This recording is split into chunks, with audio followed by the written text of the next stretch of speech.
Ibigay mo na ang huling dosis sa kanya mamaya, Emilio. Siguraduhin mong walang makakakita. Pagkatapos, hayaan mo na ang tangang babaeng iyon ang magpaliwanag sa mga doktor. Siya naman ang pumirma sa waiver ng home care. Hindi ba? Siya ang mabubulok sa kulungan habang tayo ay nagpapakasaya sa vegan. Ang boses ni Doña Imelda ay parang isang malamig na talim na humiwa sa katahimikan ng pasilyo. Walang bahid ng pag-aalinlangan, walang bakas ng konsensya. Para sa kanya, ang buhay ng sariling asawa ay isa lamang balakid na dapat nang iligpit at ang manugang na si Teresa ay isang kasangkapan na madaling itapon pagkatapos pakinabangan. Sa kabila ng pintong iyon, nakatayo si Teresa. Hawak niya ang isang tray kung saan nakapatong ang isang mangkok ng mainit na lugaw. Kanina pa kumakalam ang kanyang sikmura dahil mas pinili niyang hindi kumain ng tanghalian para lamang may matirang pera na pambili ng bitamina ni Don Alejandro. Ang kanyang mga daliri ay may mga bakas pa ng tusok ng karayom, mga sugat na nakuha niya mula sa buong magdamag na pag-aayos sa lumang barong Tagalog ng kanyang biyenan. Gusto niyang maging maayos ang hitsura ng matanda sa kanyang kaarawan, kahit na ang totoo ay wala na itong kakayahang tumayo o magsalita. Ngunit ang init ng lugaw ay tila naging yelo sa kanyang mga kamay. Ang bawat salitang lumalabas sa bibig ng kanyang biyenang babae ay tila mga lason na unti-unting pumapatay sa kanyang pagkatao.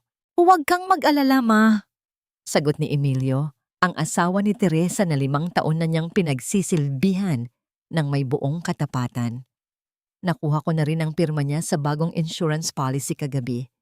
Ang akala niya ay papeles lang yon para sa pensyon ni Papa.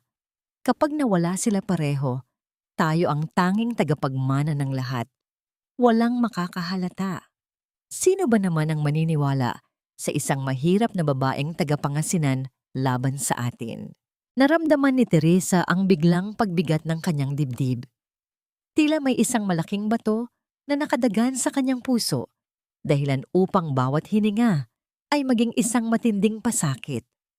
Ang lalaking pinangakuan niyang mamahalin sa hirap at ginhawa, ang lalaking pinag-alayan niya ng kanyang dangal at kabataan, ay ang siya ring naghuhukay ng kanyang libingan. Ang utang na loob na palaging isinusumbat sa kanya ni Doña Imelda, ang pagligtas sa kanilang pamilya mula sa pagkakalubog sa utang sa probinsya, ay naging isang tanikala na ngayon ay sumasakal sa kanya. Ang kanyang mga tuhod ay nagsimulang manginig. Ang paligid na dati ay pamilyar at itinuring niyang tahanan ay biglang naging isang madilim at nakakatakot na kulungan. Ang bawat mamahaling gamit sa loob ng mansyon, ang mga antigong florera at ang marangyang chandelier ay tila mga saksi na tumatawa sa kanyang kamangmangan. Hindi siya makagalaw, hindi siya makasigaw. Ang tanging naririnig niya ay ang mabilis at marahas na tibok ng kanyang sariling puso, na tila isang ibon na pilit kumakawala sa isang bakal na hawla. Ang pawis na namumuo sa kanyang noo ay hindi dahil sa init ng lugaw, kundi dahil sa lamig ng katotohanang kasama niya sa iisang bubong ang mga demonyong may suot na maskara ng mga anghel. Bakit? Ang tanong na ito ay paulit-ulit na umaalingaw-ngaw sa kanyang isipan sa gitna ng malalim na katahimikan. Bakit kailangang maging ganito kalupit ang mundo sa mga taong wala namang ibang hangad kundi ang magmahal at magsilbi? Ang bawat tahi niya sa damit, ang bawat puyat niya sa pagbabantay sa may sakit, lahat ba iyon ay nauwi lamang sa isang masamang balak? Dahan-dahang napatingin si Teresa sa kanyang mga kamay na nanginginig pa rin. Lumalabo ang kanyang paningin habang pilit niyang pinipigilan ang mga luhang nagbabadya. Sa bawat sandali ng katahimikan, bumabalik sa kanya ang bigat ng mga nangyari, mga salitang binitawan, mga desisyong ginawa, at mga sugat na iniwan nito sa kanyang damdamin. Pakiramdam niya ay unti-unting nababasag ang kanyang tiwala at ang mga emosyon na matagal niyang kinikimkim ay sabay-sabay na lumalabas. Hanggang kailan ako mananatiling nakakulong sa mga obligasyong matagal ko nang dinadala? mahina niyang bulong. Sa gitna ng kanyang pagkalito at sakit, unti-unti niyang nauunawaan na kailangan niyang hanapin ang paraan upang mapalaya ang sarili, hindi sa pamamagitan ng pagtakas, kundi sa pamamagitan ng pagharap sa katotohanan at pagdedesisyon para sa kanyang sariling kapakanan. Hindi pa siya nakakahuma nang biglang marinig niya ang tunog ng pagpihit ng doorknob. Ang marahas na paggalaw ng bakal ay tila isang babala natapos na ang oras ng pagtatago. Ang pintong kahoy na naghihiwalay sa kanya mula sa mga mapanirang balak ay dahan-dahang bumukas na naglalabas ng isang mahaba at madilim na anino sa sahig ng pasilyo. Tumambad sa kanya ang mukha ni Doña Imelda. Ang kanyang mga mata, na palaging puno ng mapanghusgang tingin, ay tila naging mas matalas pa sa ilalim ng ilaw ng hallway. May hawak siyang isang rosaryo sa kanyang kanang kamay, isang kabaligtaran ng mga salitang katatapos lang niyang bitawan. "Teresa?" Ang boses ng matanda ay puno ng pagkukunwari, tila isang malambot na pelus na nagtatago ng mga tinik. "Ano ang ginagawa mo dyan sa labas? Bakit hindi ka pa pumasok? Kanina pa naghihintay ang biyenan mo sa kanyang pagkain." Lalong humigpit ang hawak ni Teresa sa tray. Ang bawat hibla ng kanyang lakas ay ginamit niya upang hindi mabitawan ang hawak at upang hindi bumagsak sa sahig. Ang kanyang lalamunan ay tuyong-tuyo at ang bawat salita na gusto niyang sabihin ay tila nakabara.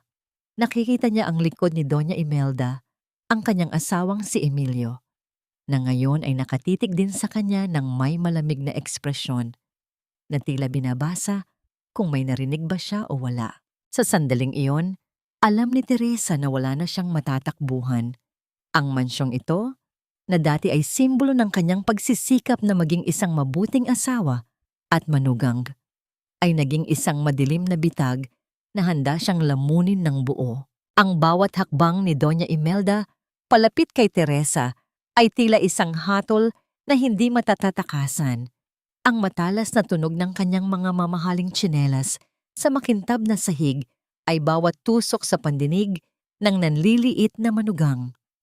Hindi nagpakita ng takot ang matanda. Sa halip ay isang mapait na ngiti ang gumuhit sa kanyang mga labi. Isang ngiti na tila nagsasabing matagalan na niyang alam na ang daga ay nahulog na sa bitag.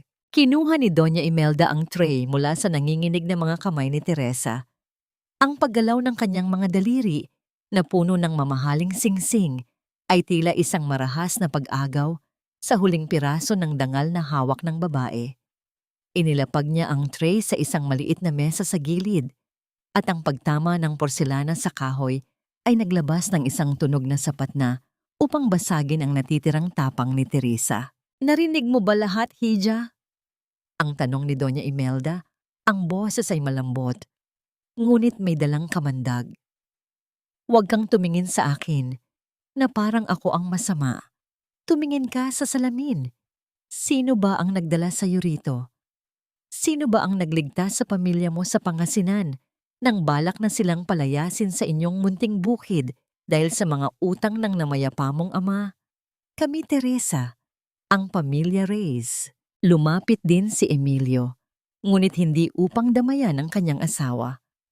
Nanatili siyang nakatayo sa likod ng kanyang ina. Ang kanyang mga kamay ay nakapasok sa bulsa ng kanyang pantalon. Ang mga mata ay malamig at walang pakialam. Walang bahid ng pagsisisi sa kanyang mukha. Para sa kanya, ang asawang katabi niya sa pagtulog gabi-gabi ay isa lamang sa gabal na kailangang kontrolin. "Teresa, be realistic," ang wika ni Emilio sa tonong tila naiinip. "Ano ba ang magagawa mo? Isang mahirap na babae na walang pinag-aralan laban sa amin? Isipin mo ang nanay mo sa probinsya. Isang tawag ko lang sa mga kakilala ko roon. Bukas na bukas din ay nasa kalsada na sila. Gusto mo bang mangyari iyon dahil lang sa katigasan ng ulo mo?" Ang bawat salita ni Emilio ay tila isang sampal na mas masakit pa sa pisikal na hagupit. Naramdaman ni Teresa ang panunuyo ng kanyang lalamunan. Gusto niyang sumigaw. Gusto niyang itanong kung nasaan ang pag-ibig na ipinangako nito sa harap ng altar.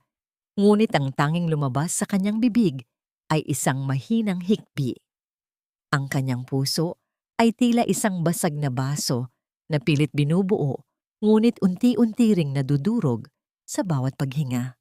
Hinawakan ni Doña Imelda ang baba ni Teresa. Pilit na iniangat ang kanyang muka upang magtama ang kanilang mga paningin. Utang na loob, Teresa. Iyan ang nagbibigis sa iyo sa amin. Huwag mong kakalimutan na ang bawat butil ng kanin na kinakain mo, ang bawat damit na isinusuot mo, ay galing sa amin. At ngayon, hihilingin ko lang ang maliit na pabor. Mananatili ka rito.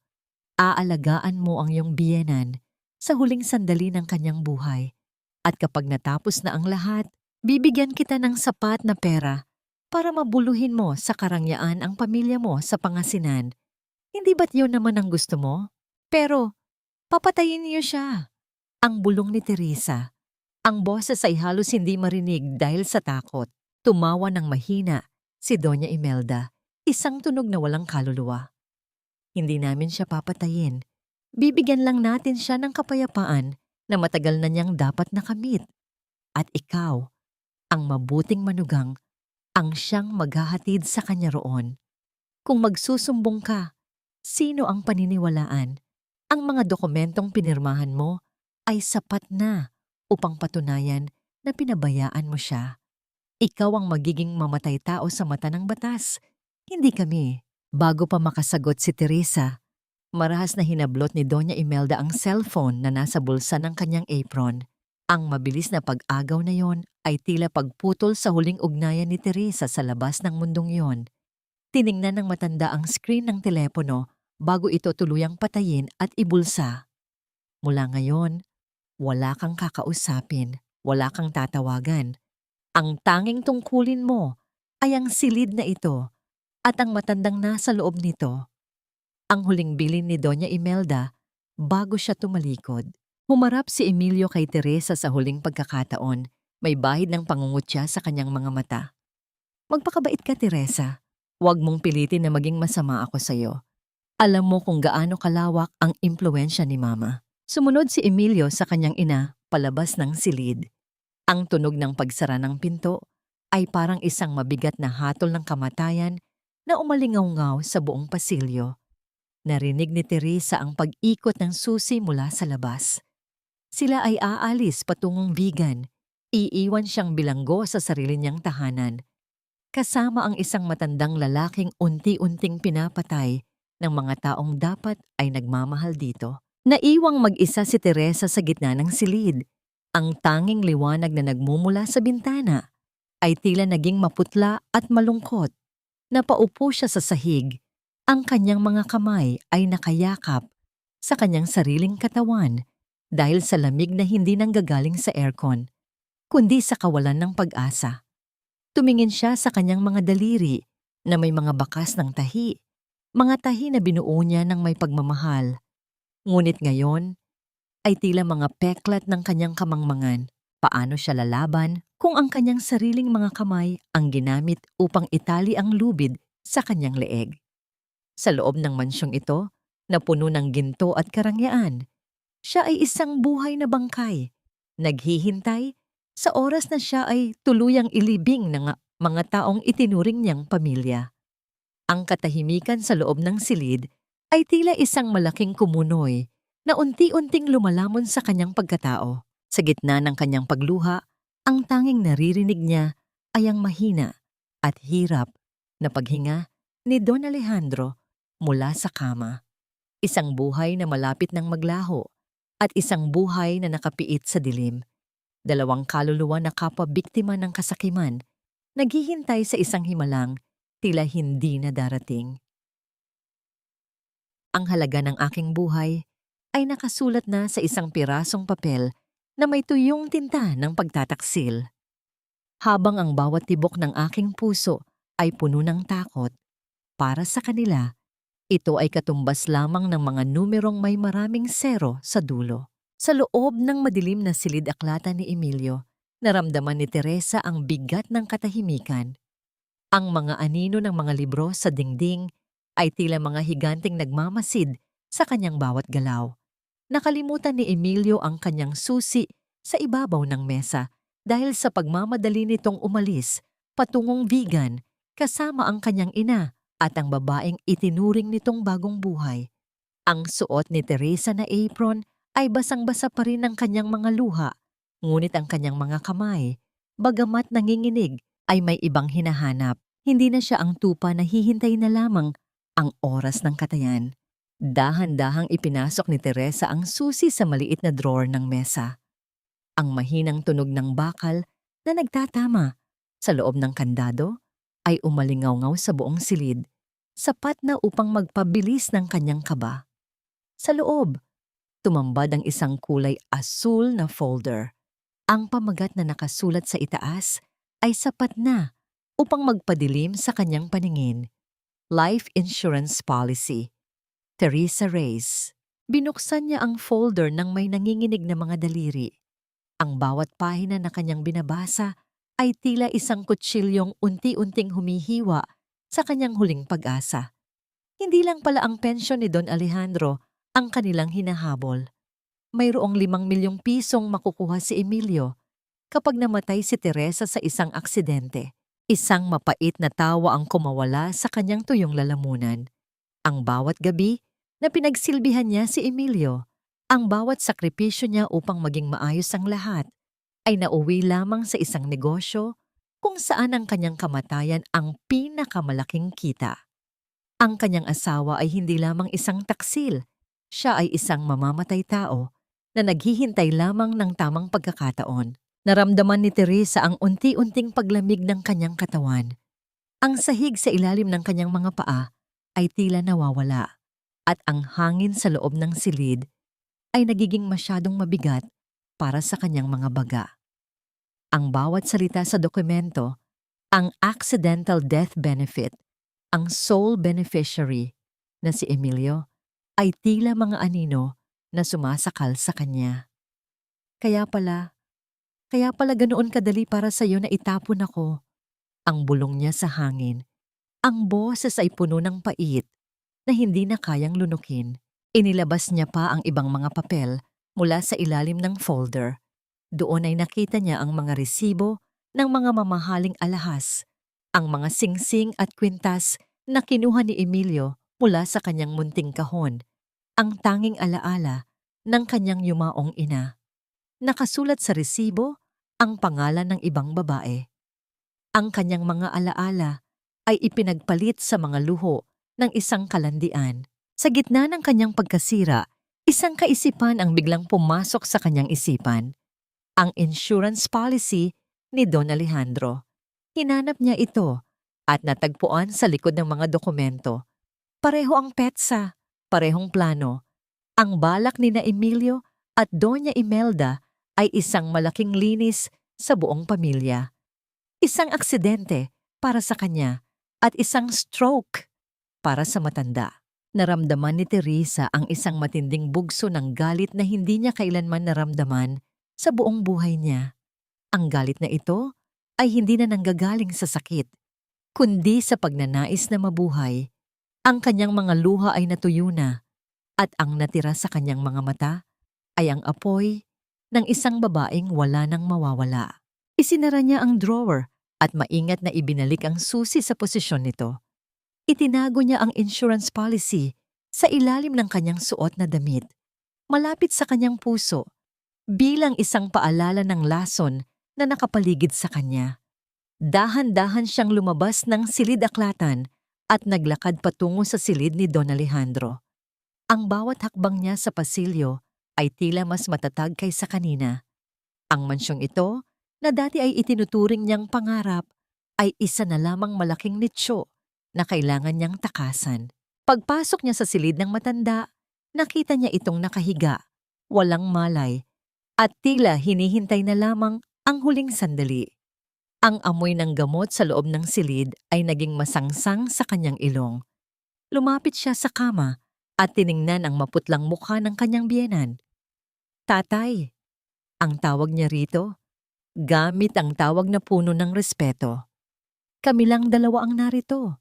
Dalawa tayong biktima sa bahay na ito. Kinuha ni Teresa ang basang bimpo upang punasan ang noo ng matanda. Habang ginagawa niya ito, napansin niya ang isang bagay na hindi niya nakita noon. Ang mga mata ni Don Alejandro, bagamat sarado, ay tila may mabilis na paggalaw sa ilalim ng mga talukap. Ang kanyang paghinga, na dati ay mahina, ay tila may ibang ritmo sa tuwing lumalapit si Teresa. Sa gitna ng katahimikan ng gabi, sa loob ng nakakulong na mansyon, naramdaman ni Teresa ang isang biglang kakaibang pakiramdam. Ang pakiramdam na hindi siya nag-iisa, na may nagmamasid sa kanya, hindi mula sa mga anino, kundi mula sa mismong taong inaakala niyang wala nang nararamdaman. Hanggang kailan ako magtatago sa likod ng aking mga luha kung ang bawat segundong lumilipas ay mas lalong naglalapit sa akin sa kamatayan? Tumingin siya sa bintana, kung saan ang buwan ay natatatakpan ng makapal na ulap. Ang gabi ay mahaba pa, at ang lason ay unti-unti nang kumakalat. Ngunit sa ilalim ng kanyang dibdib, ang insurance policy na kanyang nakuha ay nagpapaalala sa kanya. Ang katotohanan ay mas masakit kaysa sa lason, ngunit ito rin ang tanging bagay na makakapagpalaya sa kanya. Ang bawat hakbang na ginagawa ko ay parang unti-unting pagbagsak ng mundo ko. Bulong niya, nanginginig ang tinig habang hawak ang gamot. Paano ko magagawa ang isang bagay na alam kong magdudulot ng hindi na mababawi na sakit, habang ang sarili kong konsensya ay unti-unting dinudurog? Huminto siya sandali. Pilit pinapakalma ang sarili habang tinitingnan ang taong nasa harap niya. Sa kanyang dibdib, ramdam niya ang bigat ng tunggalian sa pagitan ng obligasyon, takot, at ng natitirang bahagi ng kanyang pagkatao na ayaw sumuko sa tama. Sa katahimikan ng silid, ang pinakamabigat na laban ay hindi sa pagitan ng mga tao, kundi sa loob ng kanyang sariling konsensya. Sa loob ng silid ni Don Alejandro, tanging ang mahinang huni ng aircon at ang mabagal na pag-akyat panaog ng dibdib ng matanda ang maririni. Hawak ni Teresa ang isang maliit na tasa na naglalaman ng maitim at malapot na likido, ang gamot na iniwan ni Doña Imelda bago ito umalis. Alam ni Teresa, batay sa narinig niyang bulungan, na hindi ito lunas kundi isang mabilis na hatol ng kamatayan. Nanginginig ang kanyang mga daliri. Ang bawat hibla ng kanyang konsensya ay sumisigaw. Nagmamakaawa na huwag ituloy ang balak ng mga demonyong kumukontrol sa kanya. Tiningnan niya ang matanda. Ang taong sa loob ng 5 taon ay naging mas mabuting ama pa sa kanya kaysa sa sarili niyang biyenan. Nakita niya ang mga kulubot sa noo nito, ang mga pilat ng panahon na nagpapatunay ng isang marangal na buhay na ngayon ay lalamunin lamang ng kasakiman. Hindi ko kaya. Ang bulong ni Teresa, ang kanyang mga luha ay pumatak sa gilid ng tasa. Hindi ko kayang maging bahagi ng kadilimang ito. Tumayo siya at dahan-dahang naglakad patungo sa bintana. Balak na itapon ang lason sa paso ng halaman sa labas. Ngunit bago pa man niya maitagilig ang tasa, naramdaman niya ang isang biglaang puwersa. Isang malamig at payat na kamay, ang mabilis na humawak sa kanyang pulso. Ang hawak ay hindi mahina. Ito ay matigas, may awtoridad at puno ng lakas na hindi mo iisiping nagmumula sa isang taong mahigit 1 taon nang nakaratay at hindi nakakapagsalita. Halos mapatalon si Teresa sa gulat, ngunit hindi siya nakasigaw dahil ang kanyang lalamunan ay tila nakandado. Dahan-dahan niyang ibinaling ang kanyang tingin sa kama. Doon, nakita niyang nakabukas ang mga mata ni Don Alejandro. Ang mga mata nito ay hindi malabo o puno ng lito. Ang mga ito ay matalas, matalino, at tila nakatitig ng malalim sa kanyang kaluluwa. Anak, huwag mong itapon yan sa labas. Ang paos na boses ng matanda ay bumasag sa katahimikan. Baka mamatay ang mga halaman. Sayang ang ganda nila. Hindi makapaniwala si Teresa sa kanyang naririnig. Ang kanyang puso ay tila tumigil sa pagtibok. Tatay? Gising kayo? Nakakapagsalita kayo? Dahan-dahang bumitaw si Don Alejandro sa kanyang pulso at pilit na umupo sa kama. Ang bawat paggalaw niya ay may kasamang pag-iingat, tila isang sundalo na matagal na nagkubli sa gitna ng digmaan. Kinuha niya ang tasa mula sa kamay ni Teresa at inilapag ito sa maliit na mesa. "Huwag kang matakot, Teresa," ang wika ng matanda habang hinahawakan ang nanginginig na kamay ng manugang. "Matagal na akong gising. Matagal ko nang naririnig ang bawat pag-iyak mo sa gabi. Naririnig ko ang bawat panlalait na ibinabato sa iyo ni Imelda at ang bawat pagtataksil ng sarili kong anak. Pero bakit kayo nagkunwari?" Ang tanong ni Teresa. Ang kanyang boses ay puno ng pagkalito at kaunting pag-asa. Tumingin si Don Alejandro sa malayo. Ang kanyang mukha ay nagpakita ng sakit ng isang amang tinalikuran ng sariling dugo. Dahil sa mundong ito ng mga lobo, kailangang magkunwari na ikaw ay isang tupa para makita mo ang tunay nilang anyo. Ako ay isang dating hukom, Teresa. Alam ko kung kailan dapat maglabas ng ebidensya. Kung hindi ako nagkunwaring lumpo at bingi, matagal na nila akong tinapos. Hinintay ko ang isang tao na maari kong pagkatiwalaan. At ikaw iyon. Niyakap ni Teresa ang matanda. Ang kanyang mga hagulgol ay hindi na mapigilan. "Akala ko mag-isa lang ako. Akala ko wala nang paraan para makatakas tayo rito." "Hindi ka nag-iisa, anak," ang mahinang sagot ni Don Alejandro habang tinatapik ang likod ni Teresa. "Alam ko ang tungkol sa insurance policy. Alam ko ang tungkol sa pagnanakaw nila sa iyong mga alahas. Ngunit kailangan nating maging matalino. Hindi natin sila malalabanan sa pamamagitan ng galit lamang. Malalabanan natin sila sa pamamagitan ng katotohanan na hindi nila kayang itanggi." Inangat ni Don Alejandro ang kanyang unan at may kinuha mula sa ilalim nito. Isang maliit na recorder na nakatago sa loob ng punda. Narito ang lahat. Ang bawat plano nila, ang bawat salitang binitawan nila, habang akala nila ay wala akong naririnig. Ngayon, kailangan ko ang tulong mo. Kailangan mong maging mga mata at tainga ko habang wala sila. Kaya mo ba, Teresa? Tumingin si Teresa sa matanda.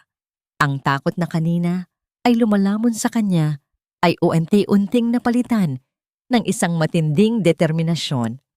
Ang kanyang mga luha ay natuyo na at sa loob ng kanyang dibdib, ang apoy ng paghihiganti at hustisya ay nagsimulang magningas.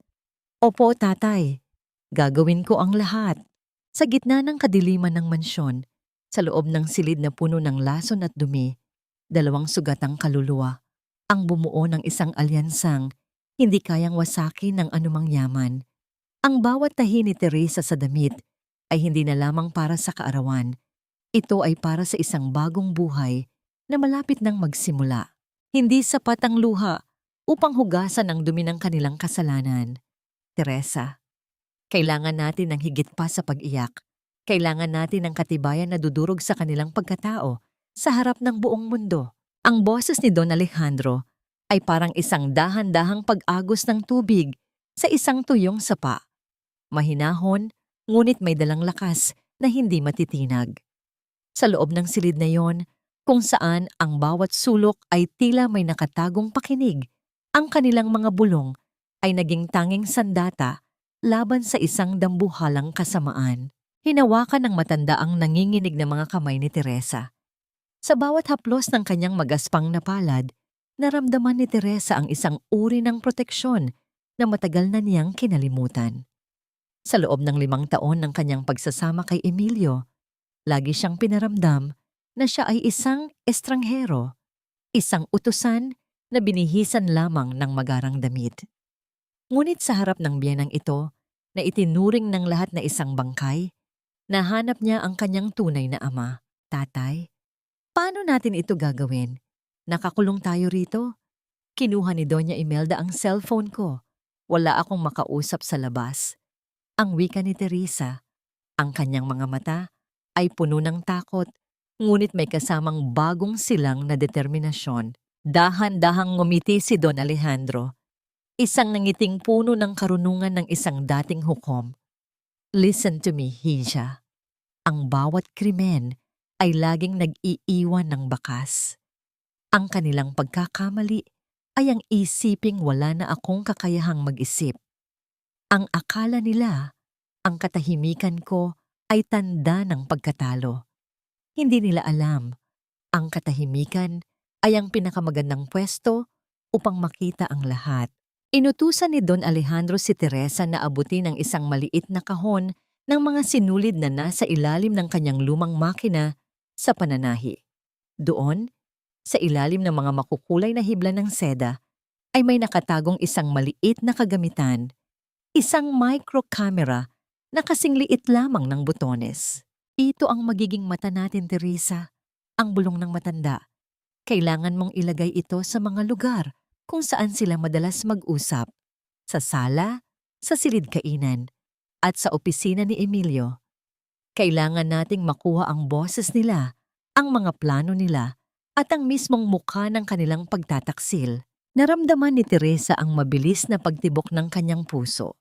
Ang bawat hakbang na gagawin niya mula ngayon ay parang paglakad sa ibabaw ng isang manipis na lubid. Isang maling galaw at silang dalawa ay mahuhulog sa bangin. Paano kung mahuli nila ako, tatay? Si Doña Imelda. Parang nakikita niya ang bawat iniisip ko. Iyan ang dahilan kung bakit kailangan mong matutong magsuot ng maskara gaya ng ginagawa nila. Ang sagot ni Don Alejandro habang seryosong nakatitig sa kanya. Huwag mong ipakita ang galit mo. Huwag mong ipakita ang takot. Sa harap nila, manatili kang ang Teresa na kilala nila. Ang mahinhin, masunurin, at api-apihang manugang. Hayaan mo silang isipin na kontrolado ka pa rin nila. Iyon ang magiging pinakamalaking kahinaan nila. Teresa, ang dagdag ni Don Alejandro, ang boses ay naging mas malalim. Ang barong na tinatahi mo, huwag mong itigil. Ituloy mo ang paggawa niyon. Hayaan mong isipin nila na wala kang ibang iniisip kundi ang aking kaarawan. Ang bawat tahi mo ay magiging simbolo ng ating paghihiganti. Habang binubuo mo ang damit na yon, binubuo rin natin ang ebidensya na magpapabagsak sa kanila. Tumango si Teresa, ang kanyang mga kamay ay uent-unting kumakalma. Alam niyang mula sa gabing ito, ang kanyang buhay ay hindi na kailanman magiging pareho. Siya ay hindi na lamang isang biktima. Siya ay isa ng katuwang sa isang lihim na digmaan. Ngunit sa gitna ng kanilang sandali ng pagkakaisa, isang mahinang tunog ang narinig ni Teresa mula sa labas ng pintuan. Ang tunog ng mga yabag na tila maingat na naglalakad sa pasilyo. Ang kanyang buong katawan ay tumigas sa takot. Mabilis na bumalik si Don Alejandro sa kanyang pagkakahiga. Ipinikit ang mga mata at bumalik sa anyo ng isang taong walang malay. Mabilis na kinuha ni Teresa ang bimpo at nagkunwaring nagpupunas ng noo ng matanda. Ang kanyang puso ay tila gustong kumawala sa kanyang dibdib sa bawat segundo ng paghihintay. Ang pinto ay dahan-dahang bumukas ng walang babala. Tumambad sa pinto si Manang Selina, ang matandang katulong na ilang dekada na sa pamilya Reyes. Ang kanyang mga mata ay malalim at tila may daladalang lihim na hindi masabi. Nakatitig siya kay Teresa at pagkatapos ay kay Don Alejandro nang may ekspresyong mahirap basahin. Teresa! Ang tawag ni Manang Selina, ang kanyang boses ay malamig at tila nagbabala. Tumatawag si Doña Imelda mula sa vegan. Gusto niyang malaman kung naibigay mo na ba ang huling dosis ng gamot. At huwag kang magkakamaling magsinungaling sa kanya. Dahil alam ko ang bawat galaw mo sa loob ng silid na ito. Napatigil ang mundo ni Teresa. Ang katanungang bumabalot sa kanyang isipan ay tila isang bagong lason. Si Manang Selina ba ay isang kaaway na nagmamasid? O isa pang kaluluwang nakapiit sa dilim na naghihintay din ng pagkakataong makalaya? Ang katotohanan ay isang mabigat na pasanin, lalo na kung kailangan mo itong itago sa likod ng isang matamis na kasinungalingan. Sa bawat salitang aking bibitawan, tila may isang bahagi ng aking kaluluwa ang unti-unting namamatay kapalit ng pagkakataong mabuhay muli. Naramdaman ni Teresa ang panlalamig ng kanyang mga palad habang nakatitig sa malalalim na mata ni Manang Selina.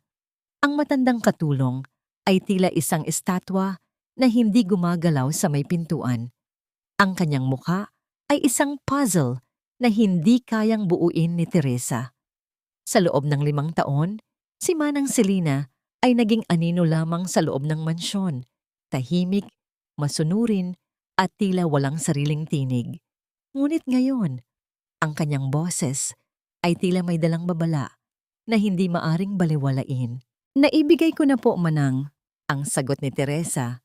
Ang kanyang boses ay nanginginig, ngunit pinilit niyang panatilihin ang tono ng isang takot at sunod-sunurang manugang. Nakaubos na siya ng 2 dosis. Mahimbing na po ang tulog ni tatay ngayon. Hindi sumagot si Manang Selina. Dahan-dahan itong lumapit sa kama ni Don Alejandro.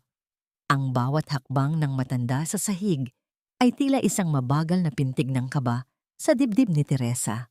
Tiningnan ni Manang ang mga botelya ng gamot sa ibabaw ng mesa. Maingat nitong kinuha ang isa, tiningnan ang label, at pagkatapos ay muling ibinalik nang walang sinasabi. Mabuti, ang tanging wika ni Manang Selina bago tumalikod. Maghanda ka na, Teresa. Parating na si Doña Imelda mula sa Vigan.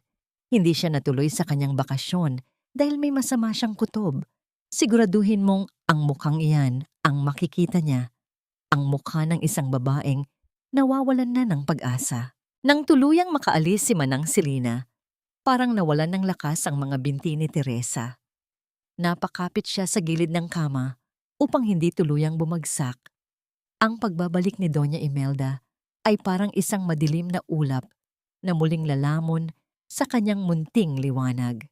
Makalipas ang 1 oras, ang malakas na tunog ng pagbusina ng sasakyan sa labas ng mansyon ay tila isang hudyat ng digmaan.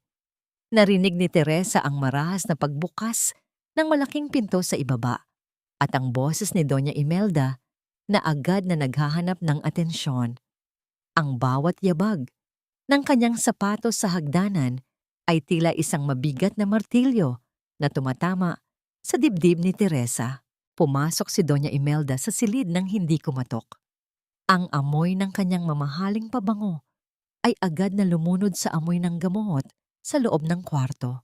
Kasunod niya si Emilio na tila lalong naging masigasig sa kanyang mapanuring tingin. Kumusta ang aking asawa? Ang tanong ni Doña Imelda. Ang boses ay puno ng pekeng pag-aalala habang lumalapit sa kama. Ngunit ang kanyang mga mata ay hindi nakatingin sa mukha ni Don Alejandro. Ang mga ito ay nakatitig sa tray ng gamot. Dahan-dahang lumapit si Teresa. Ang kanyang mga mata ay pilit na pinamumula. Doña Imelda. Parang mas lalong humihina si tatay. Kanina pa po siya hindi nagigising. Ang kanyang paghinga ay tila lalong bumabagal. Kinuha ni Doña Imelda ang mga walang lamang botelya ng gamot. Tiningnan niya ito ng maigi. Tila sinisigurado na talagang naubos ang lason na kanyang iniwan. Isang maliit at mapanuyang nangiti ang sandaling gumuhit sa kanyang mga labi bago ito muling napalitan ng isang malungkot na ekspresyon. Kawawang Alejandro, ang bulong ng matanda, habang dahan-dahang hinahawakan ang kamay ng kanyang asawa.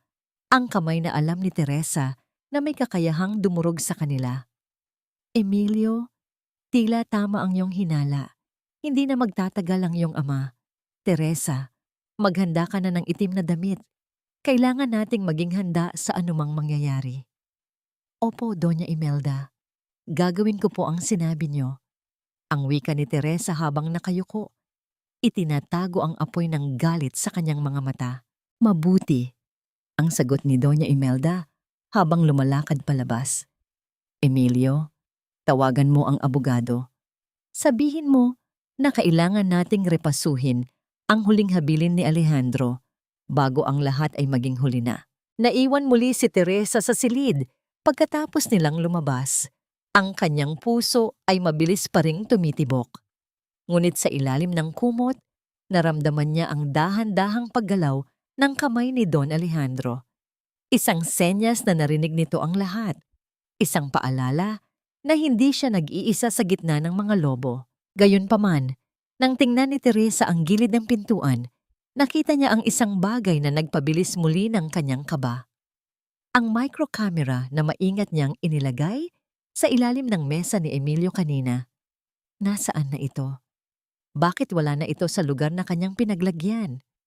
Tumingin siya sa malayo, sa bintana, kung saan ang dilim ng gabi ay tila may itinatagong mas malalim pang lihim.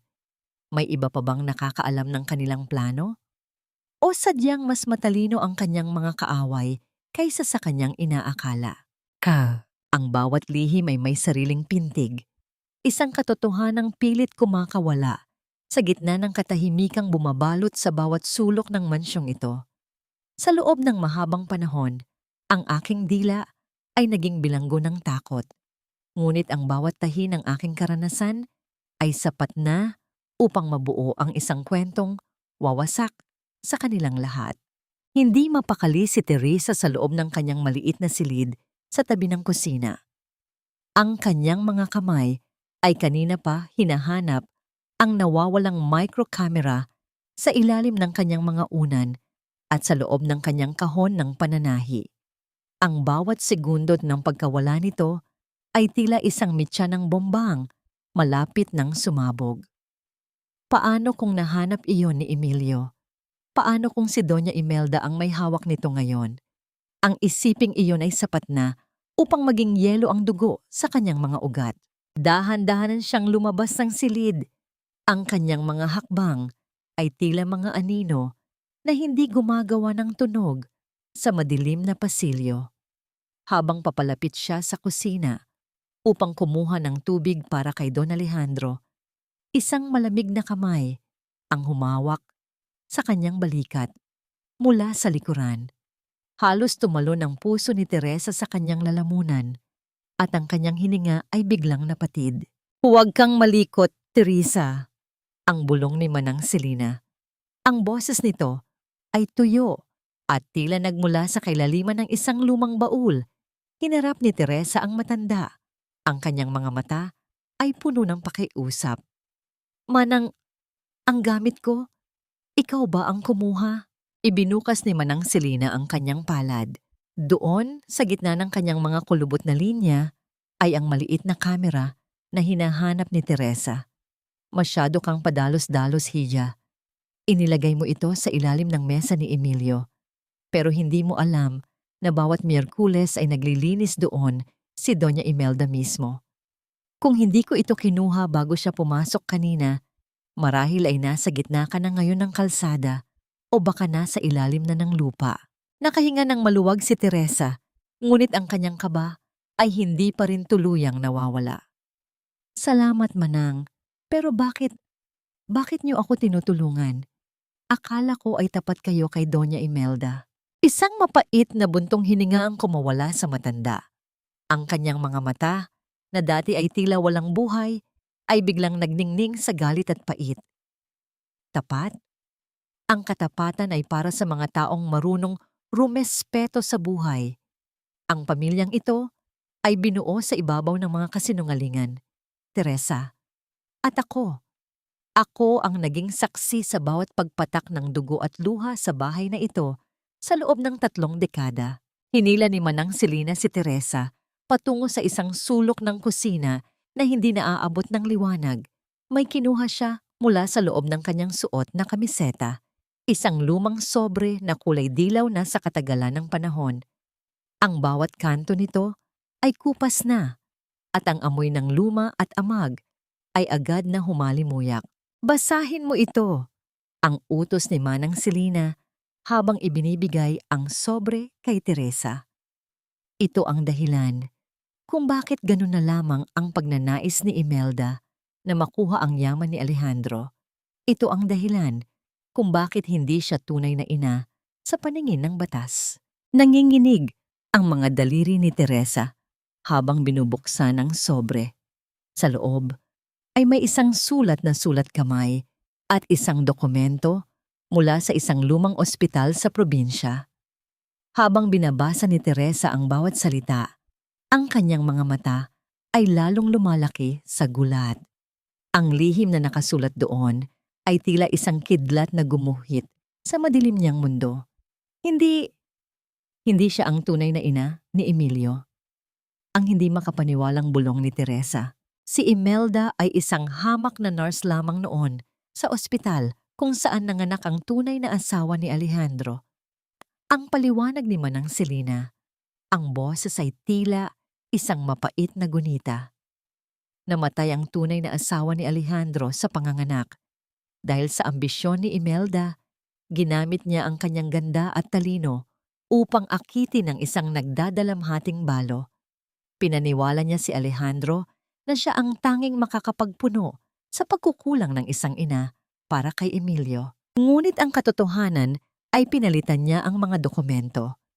Ang tunay na testamento ng unang asawa ni Alejandro ay itinago niya dahil doon nakasaad na mawawalan siya ng karapatan sa yaman kapag napatunayang may kinalaman siya sa anumang kapabayaan. Ito ang barahan natin, Teresa. Ang dagdag ni Manang Selena. Si Emilio ay walang alam. Ang akala niya ay anak siya ni Imelda. Kapag nalaman niya ang katotohanan, ang lason na itinanim ng kanyang ina sa kanyang isipan ay magiging sarili niyang kapahamakan. Ngunit sa gitna ng kanilang pag-uusap, ang malakas na tunog ng isang basong nabasag mula sa itaas na palapag ay nagpatigil sa kanilang mundo. Kasunod nito ang galit na sigaw ni Emilio na tinatawag ang pangalan ni Teresa. Nasaan ang asawa ko? Teresa! Bakit wala ka sa tabi ni Papa? Nagkatinginan ang dalawa. Mabilis na itinago ni Teresa ang sobre sa loob ng kanyang apron. Kailangan ko nang umakyat, Manang. Tandaan mo, Teresa. Ang huling paalala ni Manang Selena habang pabalik ito sa dilim. Ang bawat hibla ng katotohanan ay matalim. Gamitin mo ito ng tama o tayo ang unang mahihiwa. Patakbong umakyat si Teresa sa hagdanan. Ang kanyang puso ay tila isang tambol na nagbababala ng panganib.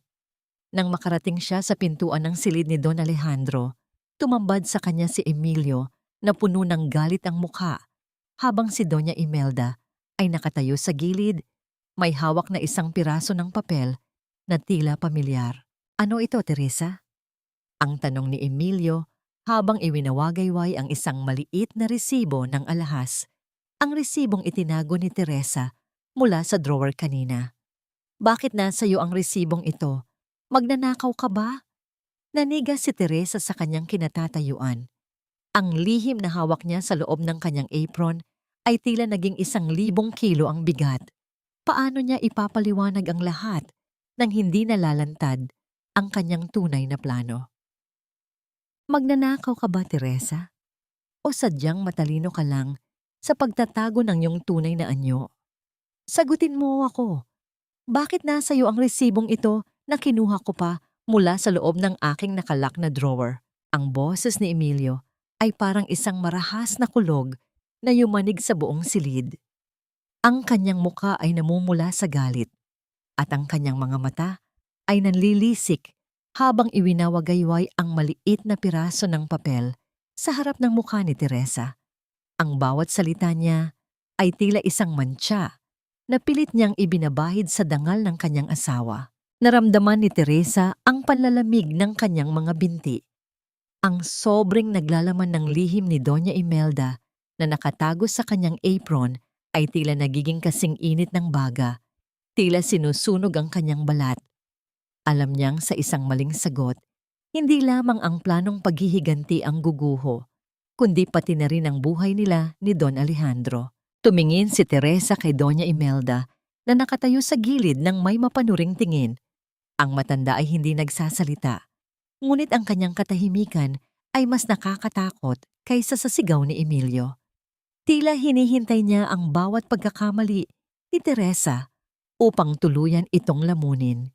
Sumagot ka, muling sigaw ni Emilio, kasabay ng marahas na paghampas ng kanyang kamay sa ibabaw ng mesa. Ang tunog ng pagtama ng laman sa kahoy ay umalingaw-ngaw, sapat na upang magpatalon sa kaba ni Teresa. Dahan-dahang lumuhod si Teresa sa sahig. Ang kanyang mga mata ay nagsimulang mapuno ng mga luhang pilit niyang pinadaloy.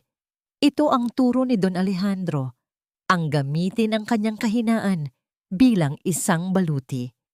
Emilio, patawarin mo ako. Nakita ko lang ang resibong yan habang naglilinis ako ng iyong opisina kanina. Nahulog ito mula sa ilalim ng iyong mesa. At bakit mo itinago? Bakit hindi mo agad ibinigay sa akin? Ang tanong ni Doña Imelda, ang boses ay puno ng hinala. Tumingala si Teresa. Ang kanyang mukha ay larawan ng isang pusong nawasak. Itinago ko dahil masakit, Doña Imelda. Masakit makita ang pangalan ng ibang babae sa resibong ito. Ang mga alahas na ibinigay mo sa kanya, Emilio, iyon ang mga disenyo na pinangarap ko ring isuot. Akala ko ba ay nagtitipid tayo para sa gamot ni tatay? Pero bakit nagagawa mong bumili ng ginto para sa ibang tao habang ang asawa mo ay tila isang katulong na lamang sa bahay na ito? Napatigil si Emilio. Ang galit sa kanyang mukha ay unti-unting napalitan ng pagkahiya. Ngunit agad din itong nabura ng kanyang pagiging mapagmataas. Ang injustice engine ay gumagana. Pilit niyang ibinabalik ang sisi kay Teresa upang pagtakpan ang sarili niyang kasalanan. Wala kang pakialam kung saan ko ginagastos ang pera ko. Ang depensa ni Emilio, bagamat halatang nawala na ang kanyang kumpiyansa. Ang mahalaga ay kinuha mo ang hindi sayo. Ngunit bago pa man makapagsalita si Emilio, ang tunog ng isang malakas na ringtone mula sa kanyang cellphone ang bumasag sa katahimikan. Tiningnan ni Emilio ang screen at biglang namutla. Mabilis niyang itinago ang telepono at tumalikod. Sino yon, Emilio? Ang tanong ni Doña Imelda. Ang boses ay puno ng awtoridad. Wala ma, isang business partner lang. Ang mabilis na sagot ni Emilio habang nagmamadaling lumabas ng silid. Naiwan si Teresa at Doña Imelda sa loob. Lumapit ang matanda kay Teresa at hinawakan ang kanyang buhok nang may di maipaliwanag na higpit. Huwag mong isiping nakalusot ka na dahil lang sa iyong mga luha, Teresa. Alam ko ang bawat galaw mo. Mag-ingat ka dahil ang mga taong masyadong matalino ay madalas na unang napapahamak. Nang tuluyang makaalis ang dalawa, mabilis na lumapit si Teresa sa kama ni Don Alejandro. Ang matanda ay dahan-dahang imulat ang kanyang mga mata. Ang kanyang mukha ay puno ng pag-aalala para sa kanyang manugang. Salamat, tatay. Akala ko ay katapusan ko na. Ang bulong ni Teresa habang hinihingal. Magaling anak. Natuto ka nang sumayaw sa saliw ng kanilang musika, ang mahinang sagot ni Don Alejandro. Ngunit kailangan nating bilisan. Ang tawag na yon kay Emilio. Alam ko kung sino yon. Iyon ang babaeng ginagamit ni Imelda upang kontrolin ang aking anak. Ang babaeng iyon ang may hawak ng susi sa isa pang lihim na hindi pa natin natutuklasan. Biglang narinig ni Teresa ang mabilis na yabag ng mga paa pabalik sa pasilyo. Hindi ito si Emilio o si Doña Imelda. Ang tunog ay mas magaan, mas mabilis. Ang pinto ay muling bumukas at tumambad si Manang Selina. Ang kanyang mukha ay puno ng takot. Teresa, Don Alejandro, kailangan niyo nang magtago. Papunta rito ang abogado ni Doña Imelda, kasama ang isang notaryo publiko. May dala silang bagong testamento at balak nilang kunin ang fingerprint ni Don Alejandro habang akala nila ay wala siyang malay. Napaigtad si Teresa. Ang panganib ay mas mabilis kaysa sa kanilang inaakala. Paano nila mapipigilan ang pagpirma sa isang dokumentong tuluyang kikitil sa kanilang huling pag-asa nang hindi ibinubunyag na si Don Alejandro ay gising at nakakapagsalita. Ang isang marka ng daliri ay maaaring maging dulo ng isang buhay, isang huling pagtataksil na itatago sa ilalim ng ngalan ng batas. Sa silid na ito, kung saan ang bawat hininga ay binibilang, ang katarungan ay tila isang kandilang unti-unting nauubos sa gitna ng malakas na ihip ng kasakiman. Naramdaman ni Teresa ang panlalamig ng kanyang buong katawan habang naririnig ang papalapit na mga yabag sa pasilyo. Ang tunog ng mga sapatos na gawa sa dekalidad na balat ay nagpapahiwatig ng pagdating ng mga taong ang tanging dila ay ang pera at kapangyarihan. Tumingin siya kay Don Alejandro na mabilis na bumalik sa kanyang anyo bilang isang taong walang malay.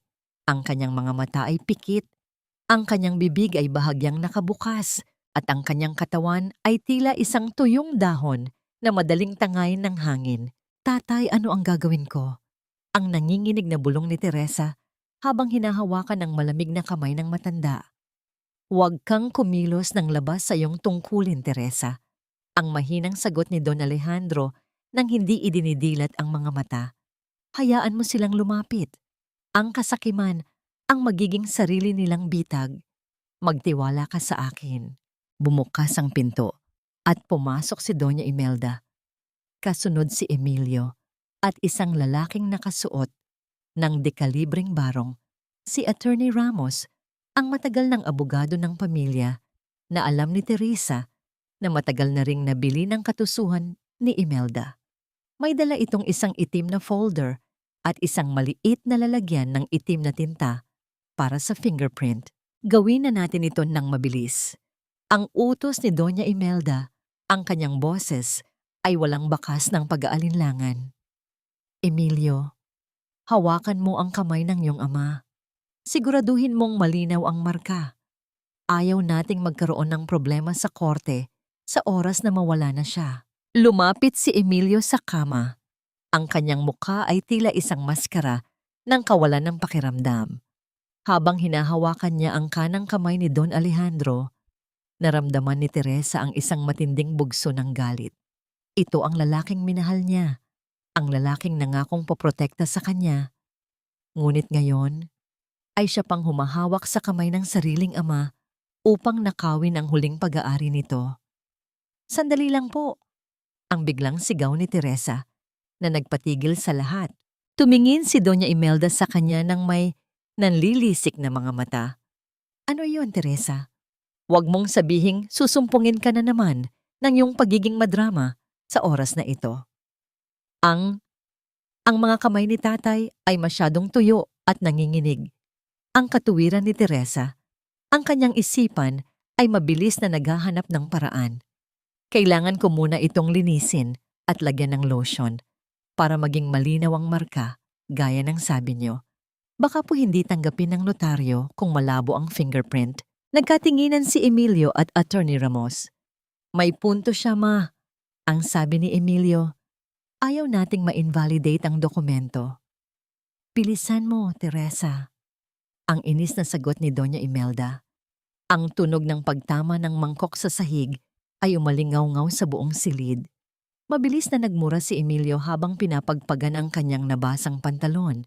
At si Attorney Ramos naman ay abala sa pagliligtas sa mga dokumentong nabasa ang gilid. Ano ba, Teresa? Napakalamlampas mo talaga. Ang sigaw ni Doña Imelda, sabay hablot sa bimpo mula sa kamay ni Teresa. Patawad po, Doña Imelda. Masyado lang po akong nag-aalala kay tatay. Ang pagmamakaawa ni Teresa habang mabilis na pinupunasan ng sahig, ngunit sa totoo ay sinasadya niyang patagalin ang oras. Sa gitna ng kaguluhang iyon, narinig ni Teresa ang isang kakaibang tunog mula sa bulsa ni Attorney Ramos. Ang tunog ng isang recorder na tila aksidenteng napindot. Isang boses ang narinig ni Teresa mula sa loob ng recorder. Isang boses ng babae na pamilyar sa kanya. Siguraduhin mong pirmahan na niya iyan, dahil kapag hindi, ilalabas ko ang mga litrato mo at ni Imelda nung nasa ospital pa kayo sa probinsya. Napatigil ang lahat. Mabilis na pinatay ni Attorney Ramos ang kanyang telepono. Ang kanyang mukha ay naging maputla, gaya ng isang bangkay. Tumingin si Doña Imelda sa abogado, nang may halong takot at pagbabanta. Sino yon, Ramos? Ang tanong ni Doña Imelda. Ang kanyang boses ay naging kasing talim ng isang balisong. Wala. Wala po ito, ma'am. Isang maling tawag lang. Ang nauutal na sagot ng abogado. Ngunit alam ni Teresa ang katotohanan. Ang boses na yon, iyon ang boses ng babaeng kinakasama ni Emilio. Ngunit bakit meron siyang hawak na alas laban kay Doña Imelda? At ano ang kinalaman ng abogado sa lihim na ito? Naramdaman ni Teresa ang muling pagbalot ng panganib sa silid. Ang bawat tao sa loob ng kwartong ito ay may kanya-kanyang lason na itinago. At siya ay nasa gitna ng isang digmaan na mas malalim pa sa yaman ng pamilya Reyes. Ituloy na ang pagpirma. Ngayon na. Ang marahas na utos ni Doña Imelda habang pilit na hinahablot ang kamay ni Don Alejandro. Nakita ni Teresa ang daliri ni Don Alejandro na dahan-dahang idinidiin sa itim na tinta. Ang kanyang puso ay tila tumigil sa pagtibok. Sa isang saglit, ang lahat ng kanilang pinaghirapan ay maaaring maglaho. Ang takot sa mga mata ni Teresa ay umabot sa sukdulan habang pinapanood ang daliri ng matanda na papalapit na sa puting papel. Paano niya mapipigilan ang huling hakbang na ito nang hindi ibinubunyag ang kanilang lihim? Habang ang bawat mata sa loob ng silid ay nakabantay sa kanya na parang mga hayop na nagugutom. Dukutin mo ang kanyang kamay, Emilio. Wala na siyang pakiramdam. Huwag kang matakot na saktan ang matandang yan. Isang marka lang, at tapos na ang lahat ng paghihirap natin. Ang utos ni Doña Imelda ay tila isang malupit na hagupit ng latigo sa katahimikan ng silid. Walang bakas ng paggalang, walang bahid ng pagmamahal sa lalaking naging asawa niya sa loob ng maraming taon. Para sa kanya, ang kamay ni Don Alejandro ay hindi na bahagi ng isang tao, kundi isang kasangkapan na lamang para sa kanyang kasakiman. Napanood ni Teresa habang nakaluhod sa sahig at nagpupunas ng nabuhos na tubig kung paano marahas na hinablot ni Emilio ang naninigas na kanang kamay ng kanyang ama.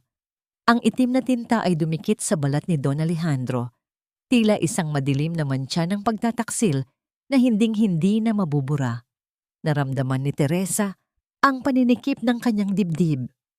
Ang bawat sentimetro ng paglapit ng daliri ng matanda sa puting papel ay tila isang kutsilyong dahan-dahang itinusok sa kanyang puso. Gusto niyang sumigaw. Gusto niyang tumayo at itaboy ang mga buwitreng ito. Ngunit nang magtama ang kanyang paningin sa mga mata ni Don Alejandro na nananatiling nakapikit ngunit may bahagyang panginginig sa mga talukap, naalala niya ang bilin nito. Magtiwala ka sa akin. Eksakto nang ididikit na ni Emilio ang daliri ng ama sa papel. Ang katawan ni Don Alejandro ay biglang nyanig ng isang malakas na kombulyon. Ang kanyang mga binti ay biglang sumipa at ang kanyang kamay ay kumawala sa pagkakahawak ni Emilio, dahilan upang tumalsik ang itim na tinta sa mukha ng kanyang asawa at sa barong ni Attorney Ramos. Ang tunog ng mabigat na paghinga ni Don Alejandro na tila naghihingalo ay umalingaw-ngaw sa buong silid. Ma! Anong nangyayari sa kanya? Ang sigaw ni Emilio na napaatras sa takot habang pinapahid ang tinta sa kanyang pisngi. Teresa, ang gamot. Anong ginawa mo? Ang bulyaw ni Doña Imelda na bagamat ni takot ay nakuha pang maghanap ng isisisi. Mabilis na lumapit si Teresa sa kama. Ang kanyang mga kamay ay nanginginig habang hinahawakan ang balikat ng matanda.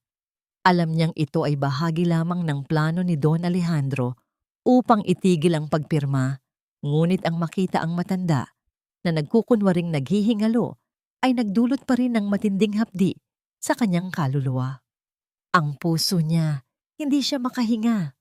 Ang sigaw ni Teresa, ang kanyang boses ay puno ng tunay na takot. Kailangan nating tawagan ng ambulansya. Ngayon na. Hindi. Walang tatawag ng ospital. Ang pigil ni Doña Imelda, ang kanyang boses ay puno ng desperasyon. Ramos, kuhanin mo na ang marka. Kahit nanginginig, basta may bakas. Ngunit si Attorney Ramos ay hindi na nakikinig. Nakatingin siya sa kanyang cellphone na muling umilaw.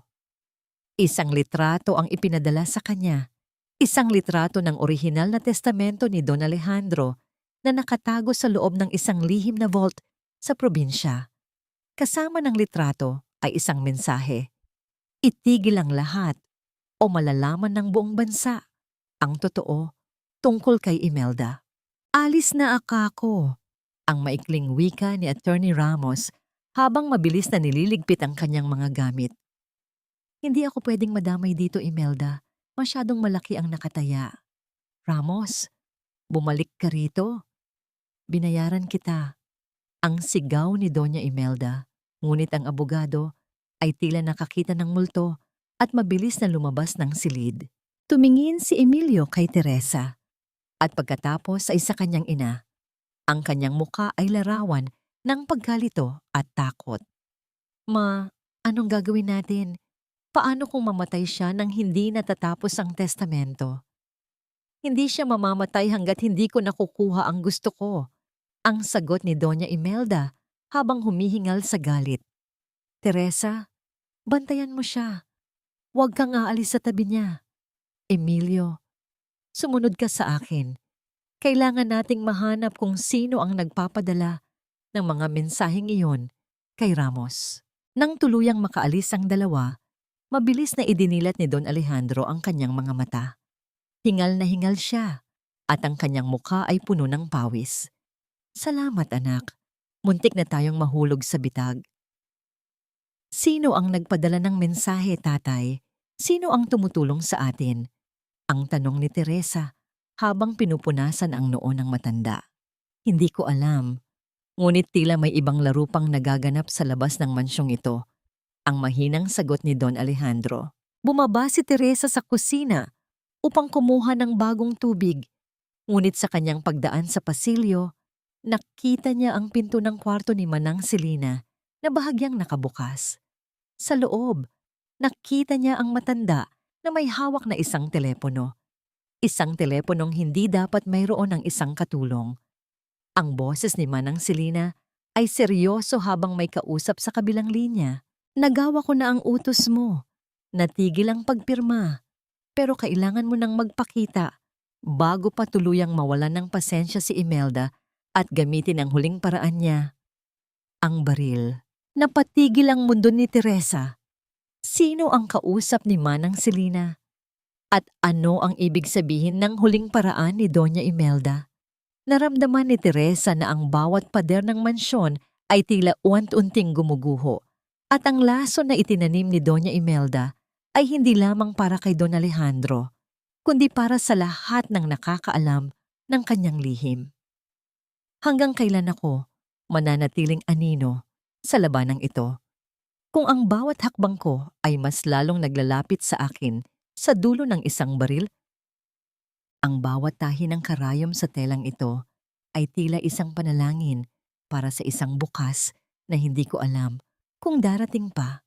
Sa bawat hila ng sinulid, nararamdaman ko ang hapdi ng aking mga daliri, ngunit mas matindi ang hapdi sa aking puso dahil alam kong ang barong na ito ay maaaring maging huling hantungan ng aming lahat.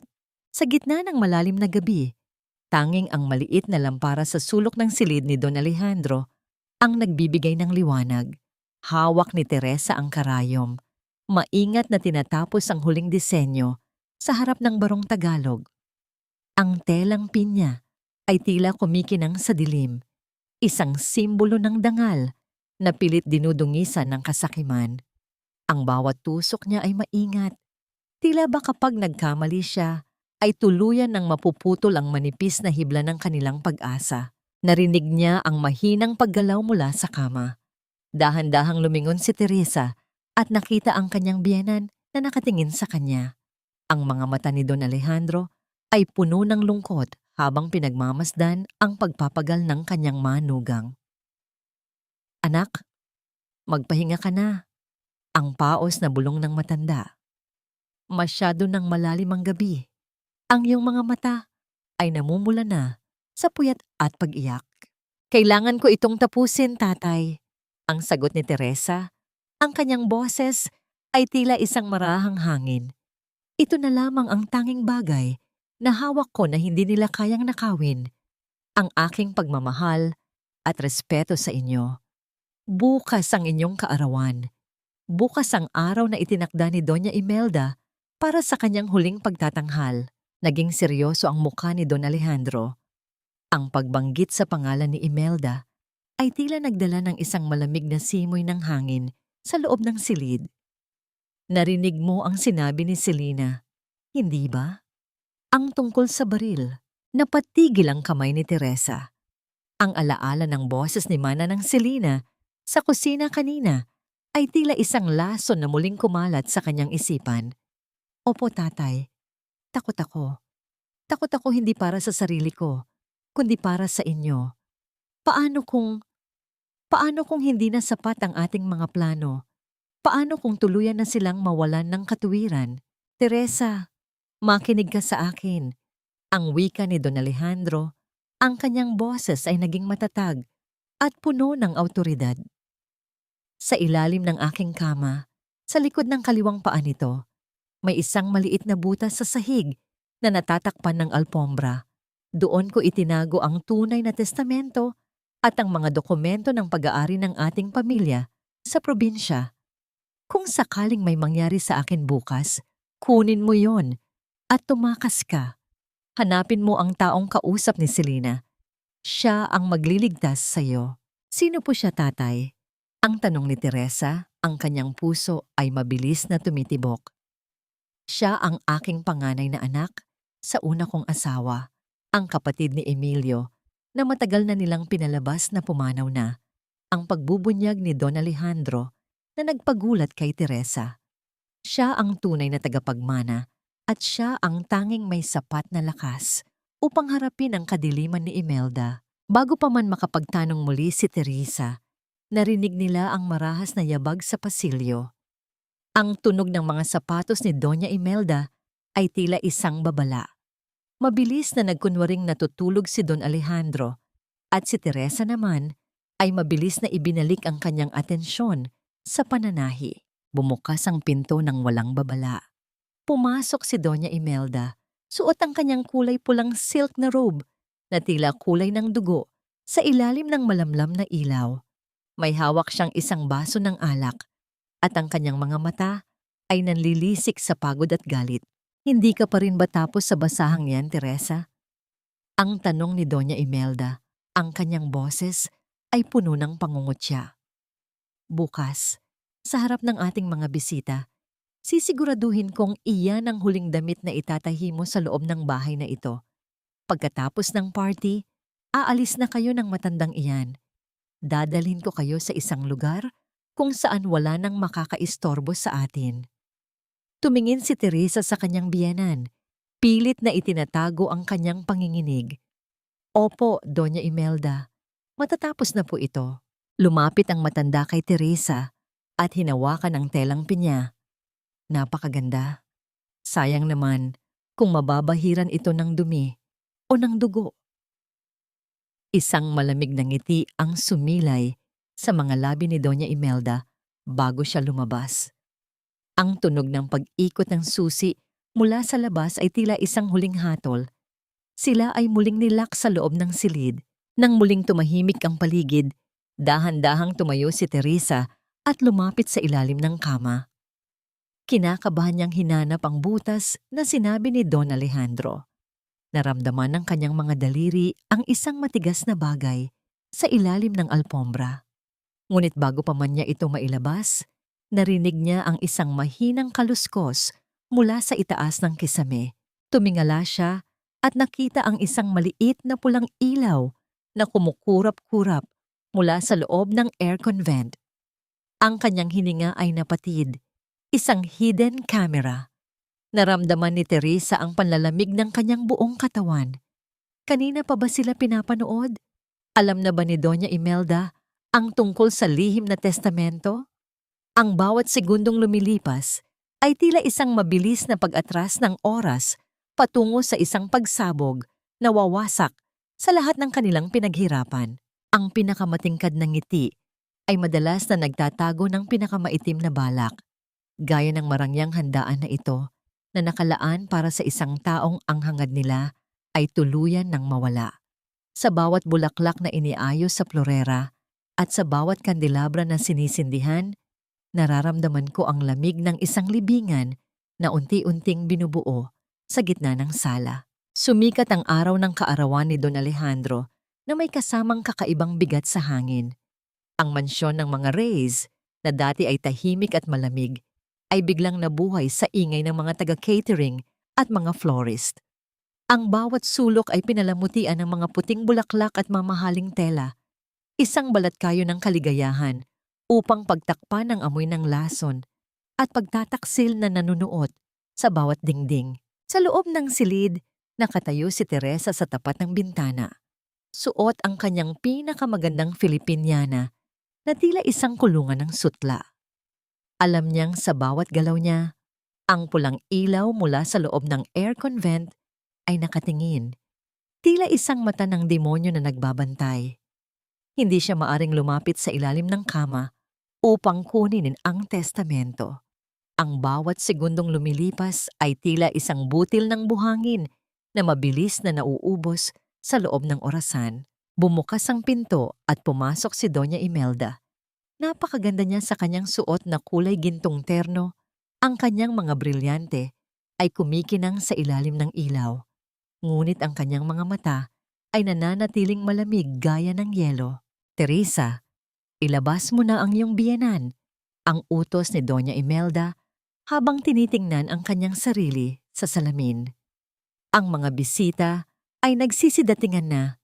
Ang mga alkalde, ang mga dating kasamahan ni Alejandro sa korte. Lahat sila ay gustong makita ang himalang pagbuti ng kanyang kalagayan bago tayo magpaalam. Naramdaman ni Teresa ang paghapdi ng kanyang dibdib. Himalang pagbuti? Ang bulong niya. Oh, ang mapait ng ngiti ni Doña Imelda. Dahil mamaya, sa harap ng lahat, ipapakita natin kung gaano siya kapayapa habang ibinibigay ang lahat ng kanyang pag-aari sa amin ni Emilio. At pagkatapos niyon, tapos na rin ang papel mo sa bahay na ito.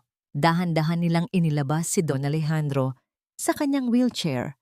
Ang malawak na sala ay puno na ng mga taong nakasuot ng barong at saya.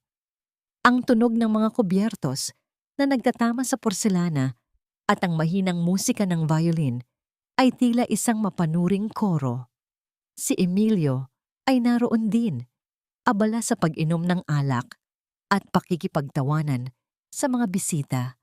Tila nakalimutan na ang kanyang ama ay nasa gitna ng kamatayan at buhay. Sa gitna ng katuwaan, dahan-dahang lumapit si Manang Selena kay Teresa habang nag-aabot ng tray ng inumin. Ang kanyang boses ay tila isang mahinang kaluskos ng tuyong dahon. Nagawa ko na. Ang kuryente sa kwarto ay mapuputol sa loob ng 5 minuto. Iyon na ang pagkakataon mo. Kunin mo ang dokumento sa ilalim ng kama. Napatigil ang puso ni Teresa. Ang 5 minuto ay masyadong maikli. Kailangan niyang iwanan si Don Alejandro sa gitna ng mga bisita at tumakbo pa itaas nang hindi napapansin ni Doña Imelda. Eksakto nang magsimulang magsalita si Doña Imelda sa harap ng mikropono upang pasalamatan ng mga bisita, ang buong mansyon ay biglang nabalot ng dilim. Ang tunog ng pagkaputol ng kuryente ay sinundan ng mga bulungan ng pagkalito mula sa mga bisita. Huwag kayong mag-alala. Isang munting problema lang sa generator. Ang sigaw ni Doña Imelda, bagamat bakas ang inis sa kanyang boses. Mabilis na tumakbo si Teresa patungo sa hagdanan. Ang dilim ay naging kanyang kakampi. Pagdating niya sa silid, mabilis siyang gumapang sa ilalim ng kama. Ang kanyang mga kamay ay nanginginig habang kinakapa ang butas sa alpombra. Naramdaman niya ang matigas na folder. Nakuha niya ito, ngunit sa kanyang pagtayo, isang liwanag mula sa isang flashlight ang biglang tumama sa kanyang mukha. Sinasabi ko na nga ba, Teresa, hindi mo matitiis na hindi magnakaw sa huling pagkakataon. Ang boses ni Emilio ay puno ng galit at pananabik. Nakatayo siya sa may pintuan. Ang liwanag ng flashlight ay tila isang mapanghusgang mata. May hawak siyang isang maliit na bagay na kumikinang sa dilim, isang baril Ibigay mo sa akin ang folder na yan o sisiguraduhin kong hindi ka na makakababa sa hagdanang yan ng buhay. Ang banta ni Emilio, ang kanyang daliri, ay nakalagay na sa gatilyo. Naramdaman ni Teresa ang panlalamig ng kanyang buong katawan. Ang folder na hawak niya ay tila naging kasing init ng apoy. Sa ibaba, narinig niya ang muling pagbukas ng mga ilaw at ang malakas na palakpakan ng mga bisita, habang sa itaas, ang kamatayan ay nakatitig sa kanya sa anyo ng asawang dati niyang minahal. Ang dulo ng baril na nakaturo sa aking noo ay mas malamig pa kaysa sa bawat gabing iniwan mo akong mag-isa sa silid na ito, Emilio. Ang bakal na hawak mo ay hindi kasing talim ng bawat salitang binitawan mo upang saktan ang aking dangal. Ngunit sa pagkakataong ito, hindi na ako luluha para sa iyo. Nanginginig ang mga kamay ni Emilio habang hawak ang baril. Ang liwanag mula sa pasilyo ay tumatama sa kanyang mukha. Inilalantad ang pawis na namumuo sa kanyang noo at ang takot na nagkukubli sa kanyang mga mata. Sa kabila ng kanyang pagiging mapusok, alam ni Teresa na ang kanyang asawa ay isang duwag na nagtatago lamang sa likod ng kapangyarihan ng kanyang ina. Ibigay mo sa akin ang folder na yan, Teresa. Ang pasigaw na bulong ni Emilio, ang kanyang boses ay tila isang asong nagagalit. Huwag mo akong piliting gumawa ng isang bagay na pagsisihan nating dalawa. Isang mahirap ka lang na taga-probinsya. Wala kang karapatang sirain ang pangarap ko at ni Mama. Niyakap ni Teresa ang folder sa kanyang dibdib. Ang bawat pahina nito ay tila naging bahagi na ng kanyang sariling puso. Pangarap? Ang pangarap niyo ay binuo sa ibabaw ng bangkay ng sarili mong ama, Emilio. Ang kayamanang ito ay hindi sa inyo. Ito ay para sa katarungan. Para sa bawat gabing pinahirapan niyo si tatay at bawat gabing minaliit niyo ako. Dahan-dahang lumapit si Emilio. Ang tunog ng kanyang sapatos sa sahig ay tila isang mabagal na pintig ng kamatayan. Narinig ni Teresa ang nakakangilong tunog ng mekanismo ng baril nang ikasa ito ni Emilio. Isang tunog ng bakal na nagkiskisan, nagbababala na ang gatilyo ay isang pagkilos na lamang ang layo mula sa pagputok. Sige, barilin mo ako. Ang hamon ni Teresa, ang kanyang boses ay naging kasing lamig ng yelo. Barilin mo ang asawang pumatay sa sariling pangarap para lang pagsilbihan ka. Pero tandaan mo, Emilio, ang bawat patak ng dugo ko sa sahig na ito ay sisigaw hanggang sa mabulok ka sa kulungan. Biglang, ang pinto ng silid ay marahas na bumukas. Hindi ito si Doña Imelda. Isang lalaking matangkad, nakasuot ng simpleng itim na suit at may mga matang kamukhang kamukha ni Don Alejandro ang pumasok. Ang kanyang presensya ay tila isang malakas na bagyo na nagpatahimik sa buong silid.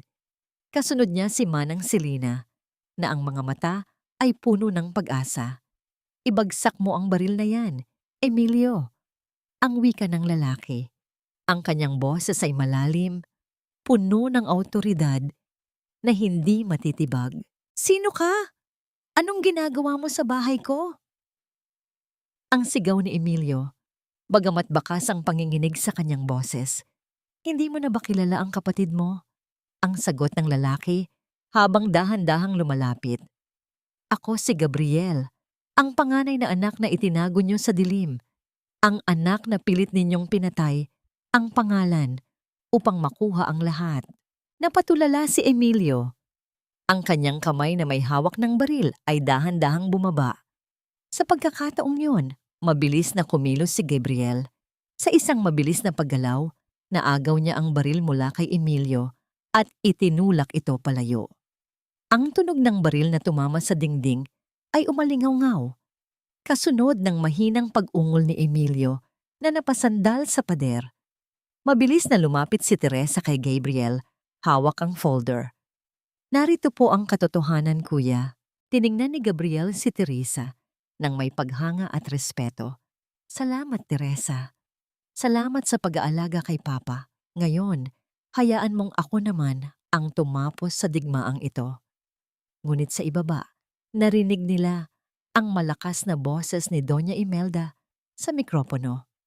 At ngayon, bago tayo magtapos, nais kong tawagin ang aking asawa, si Don Alejandro, para sa isang huling anunsyo tungkol sa kinabukasan ng ating kumpanya. Nagkatinginan sina Teresa at Gabriel. Ang sandali ng paghuhukom ay dumating na. Sa ibaba, ang lahat ng mga bisita ay naghihintay sa isang matandang akala nila ay wala ng malay. Habang sa itaas, ang mga ebidensya ng pagtataksil ay handa ng ilantad. Teresa, ang wika ni Gabriel habang iniaabot ang kanyang kamay. Handa ka na bang harapin ang reyna ng mga kasinungalingan? Huminga ng malalim si Teresa. Ang takot ay naglaho na, pinalitan ng isang matinding pagnanais na makita ang katarungan. Lumabas sila ng silid, iniwan si Emilio na nakaupo sa sahig at umiiyak sa takot. Habang naglalakad sila sa pasilyo, patungo sa hagdanan, ang bawat hakbang ni Teresa ay tila isang paglaya mula sa 5 taon ng pagkakabilanggo. Ngunit pagdating nila sa itaas ng hagdanan, nakita nila si Doña Imelda na nakatayo sa ibaba, nakatingin pa itaas. Ang kanyang mukha ay biglang nagbago nang makita niya si Gabriel. Ang baso ng alak na hawak niya ay dahan-dahang nadulas mula sa kanyang kamay at bumagsak sa sahig. Nagkalat ang mga pira-pirasong kristal na tila ang kanyang sariling mundo na malapit ng madurog. Ang katahimikan sa buong sala ay naging nakabibingi. Ang bawat bisita ay nakatingin sa taas, sa misteryosong lalaki, at sa api-apihang manugang na ngayon ay may daladalang folder na siyang magiging hatol sa lahat. Ang bawat pira-piraso ng kristal sa sahig ay tila ang nababasag na dangal ng pamilya, race. Isang marangyang pagtatanghal na sa loob ng maraming taon ay itinayo sa ibabaw ng mga bangkay ng katotohanan. Sa gitna ng katahimikang bumabalot sa malawak na sala, ang tunog ng aming mga hakbang, pababa ng hagdanan, ay tila bawat tibok ng orasan na nagbabadya ng huling oras ng isang reyna. Dahan-dahang bumaba sina Teresa at Gabriel, ang kanilang mga anino, ay humahaba sa dingding ng mansyon. Ang lahat ng mga bisita, mga senador, negosyante, at mga kilalang tao sa lipunan ay tila naging mga estatwa habang nakatingin sa taas. Ang mga bulong-bulungan ay dahan-dahang namatay, pinalitan ng isang mabigat na atmosfera ng paghihintay. Nakatayo si Doña Imelda sa gitna ng sala, ang kanyang mukha na dati ay puno ng pagmamalaki, ay naging kasing putla ng isang patay. Ang kanyang mga kamay ay nanginginig habang nakakapit sa mikropono. Tila ba ito na lamang ang tanging bagay na nagpapanatili sa kanya sa pagtayo. Gabriel! Ang mahinang bulong ni Doña Imelda, ang kanyang boses ay nanginginig sa takot at hindi makapaniwala. Paanong patay ka na? Sinabi ng mga doktor na hindi ka na nakaligtas sa aksidente 10 taon na ang nakalilipas. Ang aksidenteng ikaw mismo ang nagplano, Imelda? Ang sagot ni Gabriel habang nararating ang huling baitang ng hagdanan. Ang boses niya ay umalingaw-ngaw sa buong sala, sapat na upang marinig ng bawat taong naroroon. Buhay ako. Iniligtas ako ng katotohanan na pilit mong ibinaon sa lupa. At ngayon, narito ako upang bawiin ang pangalang ninakaw mo sa akin at kay Papa. Sa sandaling iyon, ang wheelchair ni Don Alejandro ay dahan-dahang itinulak ni Manang Selina patungo sa gitna. Ang lahat ay napasinghap, ngunit ang mas malaking gulat ay nangyari ng ang matanda, na akala ng lahat ay hindi na makagalaw, ay dahan-dahang tumayo mula sa kanyang wheelchair. Ang bawat pagkilos niya ay may kasamang hirap, ngunit puno ng dangal. Mga kaibigan, patawad sa kaguluhang ito. Ang wika ni Don Alejandro, ang kanyang boses ay malakas at malinaw. Tila muling nabuhay ang hukom na kinatatakutan noon sa korte. Ngunit ang hapong ito ay hindi para sa aking kaarawan. Ito ay para sa katarungan. Ang babaeng nasa harapan niyo, si Imelda, ay hindi lamang nagkunwari bilang isang tapat na asawa. Siya ang nagplano ng aking unti-unting kamatayan sa pamamagitan ng lason at ang aking anak na si Emilio ay naging katuwang niya sa kasakimang ito. Kasinungalingan! Ang sigaw ni Doña Imelda, ang kanyang boses ay pumiyok. Dahil sa desperasyon, wala kayong ebidensya. Pinagtutulungan niyo lang ako. Mabilis na kumilos si Teresa. Lumapit siya sa control booth ng sound system sa gilid ng sala. Sa isang pindot, ang malalaking screen na dapat ay magpapakita ng mga alaala ni Don Alejandro ay nagpakita ng ibang imahe. Ang video mula sa microcamera, ang usapan nina Imelda at Emilio sa silid, ang paglalagay ng lason sa tasa, at ang pagtataksil ni Emilio sa insurance policy ay malinaw na napanood ng lahat. Ang sala ay napuno ng ingay ng pagkabigla at pagkadismaya. Ang bawat bisita ay napaatras. Tila ayaw madikitan ng dumi ng pamilya Reyes. Ang hiya na pinakaiingatan ni Imelda sa buong buhay niya ay tuluyan ng nadurog sa harap ng buong bansa. Biglang bumukas ang malaking pinto ng mansyon. Isang grupo ng mga pulis na kanina pa pala tinawagan ni Gabriel ang pumasok. Ang tunog ng mga bakal na posas na inilalabas ay tila musika sa pandinig ni Teresa. Doña Imelda Reyes, Emilio Reyes, inaaresto kayo sa salang attempted murder, falsification of documents at fraud. Ang wika ng opisyal. Nagawa pang lumaban ni Imelda. Ginamit niya ang kanyang mga kuko upang kalmutin ng pulis. Gumaon ang kanyang boses sa isang matinis na tili ng pagtanggi. Ngunit wala na siyang magagawa. Nang makita ni Emilio ang mga pulis, agad siyang napaluhod sa sahig, umiiyak at isinusumbat ang lahat sa kanyang ina. Si Mama ang may kasalanan. Siya ang nag-utos sa akin. Teresa, tulungan mo ako. Asawa mo ako. Ang pagmamakaawa ni Emilio habang hinihila siya palayo. Tiningnan ni Teresa si Emilio sa huling pagkakataon. Walang galit, walang pait. Tanging awa na lamang ang natitira sa kanyang puso para sa lalaking hindi kailanman natutong tumayo sa sariling mga paa. Hindi na ako ang Teresa na nakilala mo, Emilio. Ang asawa mong yon ay pinatay mo na noong gabing balakin mo ang aking kamatayan. Habang inilalabas ang mag-ina mula sa mansyon sa gitna ng kislap ng mga kamera ng media na dumating na rin, ang sala ay dahan-dahang tumahimik.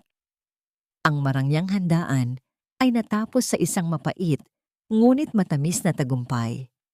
Lumapit si Don Alejandro kay Teresa at Gabriel. Niyakap niya ang dalawa. Ang kanyang mga luha ay pumatak sa barong na tinahi ni Teresa.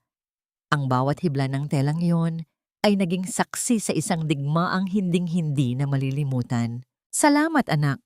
Ang bulong ni Don Alejandro kay Teresa. Salamat sa pagliligtas sa aming pamilya. Huminga ng malalim si Teresa habang nakatingin sa labas ng bintana. Ang gabi ay tapos na at ang bukang liwayway ay malapit ng sumikat. Sa wakas, ang lason ay nawala na at ang tanging natira ay ang bango ng katotohanang nagpalaya sa kanya. Ang katahimikan sa loob ng mansyon ay hindi na kasing lamig ng isang libingan, kundi kasing payapa na ng isang dalampasigan matapos ang isang malakas na bagyo. Sa bawat bakas ng paa na aking iniiwan, sa malinis na sahig, nararamdaman ko ang paggaan ng aking mga balikat. Tila ba ang libu-libong toneladang utang na loob ay tuluyan ng natunaw sa ilalim ng sikat ng araw.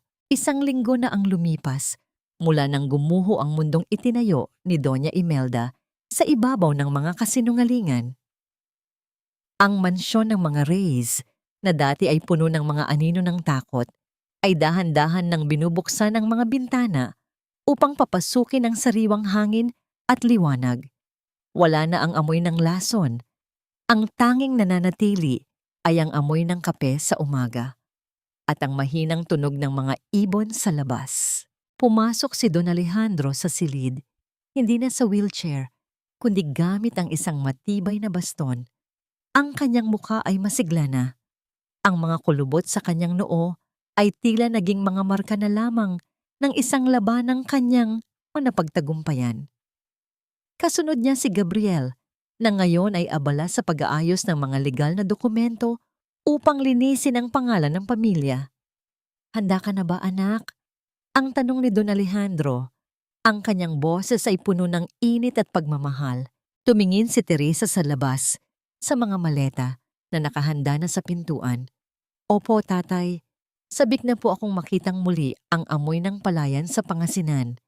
Sabik na po akong makita ang aking ina na hindi na kailangang matakot sa bawat kumatok sa aming pinto. Hindi ka na babalik sa pagiging isang hamak na mananahi, Teresa. Ang wika ni Gabriel habang lumalapit. Ang bahagi ng yaman na iniwan ni Papa para sa'yo ay sapat na upang magtayo ka ng sarili mong buhay. Ngunit higit pa sa pera, ang tapang mo ang iyong pinakamalaking puhunan. Ngumiti si Teresa, isang ngiting hindi na pilit. Gagamitin ko po ang yamang iyon, Kuya Gabriel. Ngunit hindi para sa luho. Gusto kong magtayo ng isang kooperatiba para sa mga kababaihan sa aming probinsya. Ang mga kababaihang gaya ko na naging biktima ng pagmamanipula at dahas, ngunit walang boses upang lumaban. Gusto ko silang turuan na ang bawat tahi ay may katumbas na lakas. Naramdaman ni Teresa ang isang matinding emosyon nang yakapin siya ni Don Alejandro. Ang yakap na yon ay hindi lamang pasasalamat, kundi isang basbas. Ang pamilya Reyes ay maaaring nadungisan ng kasakiman ni na Imelda at Emilio. Ngunit sa pamamagitan ni Teresa, muling nabuo ang isang tunay na ugnayan na mas matimbang pa sa dugo. Sa huling pagkakataon, naglakad si Teresa sa pasilyo ng mansyon. Nadaanan niya ang silid ni Emilio, na ngayon ay selyado na at tila nakalimutan na ng panahon. Ayon sa balita, si Emilio ay hindi tumitigil sa pag-iyak sa loob ng kulungan, habang si Doña Imelda ay nananatiling matigas at hindi humihingi ng tawad. Para kay Teresa, ang patawad ay ibinigay na niya hindi para sa kanila, kundi para sa sarili niyang kapayapaan. Sumakay sila sa sasakyan patungong Hilaga. Habang bumibilis ang takbo ng sasakyan palayo sa Makati, nararamdaman ni Teresa na ang bawat gusali na kanilang nadadaanan ay tila mga pahina ng isang madilim na aklat na tuluyan na niyang isinara. Ang luntiang tanawin ng probinsya ay nagsimulang sumilay at ang bawat hininga niya ay nagiging mas malalim at mas malaya. Tumingin ka, tatay. Ang turo ni Teresa sa malawak na bukirin. Diyan po nagsimula ang lahat. At diyan din po magsisimula ang aming bagong kwento. Nakahawak si Don Alejandro sa kamay ni Teresa. Ang kanilang mga daliri ay magkahawak ng mahigpit habang pinagmamasdan ang bukang liwayway. Ang digmaan ay tapos na, ang katarungan ay nakamit na, at ang tanging natira ay ang paghilom ng mga sugat na iniwan ng nakaraan. Ngunit sa kabila ng katahimikan, isang tanong ang nananatili sa puso ng mga nakasaksi sa kanilang kwento. Sapat na ba ang tagumpay na ito upang tuluyan ng mabura ang pait ng pagtataksil? O ang mga alaala ng lason ay mananatiling isang babala sa bawat pintig ng kanilang bagong buhay? Ang bawat dulo ng sinulid ay may simula, at ang bawat wakas ay isa lamang pintuan patungo sa isang mas maliwanag na umaga. Sa gitna ng malawak na palayan ng Pangasinan, kung saan ang hangin ay amoy lunti ang damo at sariwang pag-asa, natagpuan ko ang tunay na kahulugan ng salitang tahanan. Lumipas ang 2 taon mula nang ang mansyon ng mga Reyes sa Makati ay naging saksi sa pagbagsak ng isang kaharian ng kasakiman. Ngayon, sa ilalim ng dapit hapon sa probinsya, ang tunog na nangingibabaw ay hindi na ang malamig na bulong ng pagtataksil, kundi ang maindayog na ritmo ng mga makina sa pananahi na tila isang masayang kanta ng pagsisikap. Dahan-dahang naglakad si Teresa sa loob ng kooperatibang kanyang itinayo. Ang hibla ng pag-asa. Pinagmamasdan niya ang mga kababaihan. Ang ilan ay may mga bakas ng hirap sa kanilang mga mukha. Ngunit ang kanilang mga mata ay nagniningning na sa tiwala sa sarili. Hindi na sila mga biktima ng pagkakataon. Sila na ngayon ay mga manlilikha ng kanilang sariling kapalaran. Sa bawat tahi na kanilang ginagawa, tila binubuo rin nila ang kanilang mga nadurog na pangarap. Sa labas ng gusali, nakaupo si Don Alejandro sa isang tumba-tumba sa ilalim ng malaking puno ng mangga. Hawak niya ang isang libro, ngunit ang kanyang pansin ay nakatuon sa mga batang nagtatakbuhan sa malawak na bakuran. Ang kanyang katawan ay malakas na, at ang bawat kulubot sa kanyang muka ay hindi natanda ng sakit, kundi ng kapayapaang matagal niyang hinintay. Kasama niya si Manang Selina, na tila naging katuwang na niya sa pagmamasid sa bagong henerasyon. Tatay, masaya po ba kayo rito? Ang tanong ni Teresa. Ang kanyang boses ay puno ng kalinga. Anak, sa buong buhay ko bilang isang hukom, marami akong naibigay na hatol. Ang sagot ni Don Alejandro, ang kanyang boses ay mahinahon at puno ng karunungan. Ngunit ang pananatili rito kasama mo, ang makita ang katarungan na hindi lamang nagpaparusa, kundi naghihilom din. Ito ang pinakamagandang hatol na natanggap ko mula sa tadhana. Ang yaman ay walang halaga kung ang iyong kaluluwa ay nakapiit sa lason ng galit. Tumingin si Teresa sa malayo, kung saan ang langit ay nagpapalit ng kulay mula sa kahel patungo sa lila. Kumusta na kaya ang mga taong minsang naging bahagi ng kanyang bangungot?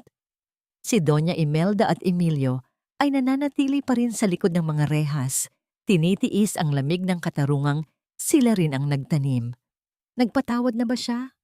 Ang patawad para kay Teresa ay hindi ang pagkalimot sa sakit, kundi ang pagpili na huwag nang hayaang kontrolin ng sakit na yon ang kanyang bukas. Ang pagpapatawad ay ang pagputol sa huling hibla ng lason na nag-uugnay sa kanya sa nakaraan. Sa gitna ng katahimikan, dumating si Gabriel mula sa bayan. May dalang mga balita ng tagumpay para sa kanilang kooperatiba. Ang pamilya Reyes ay muling kinikilala, hindi dahil sa kanilang ginto, kundi dahil sa kanilang serbisyo. Sila ay naging simbolo ng pagbangon mula sa dumi ng pagtataksil. Ang aral na iniwan ng kwentong ito ay malinaw gaya ng tubig sa batis. Ang utang na loob ay hindi dapat maging isang tanikala, at ang pagmamahal ay hindi dapat maging isang kuta ng kasinungalingan. Ang tunay na lakas ay hindi nasusukat sa kung gaano mo kayang kontrolin ang iba, kundi sa kung gaano mo kayang palayain ang iyong sarili at ang mga taong nakapaligid sa iyo. Dahan-dahang pumatak ang gabi, ngunit sa loob ng puso ni Teresa, ang sikat ng araw ay hindi kailanman magdidilim.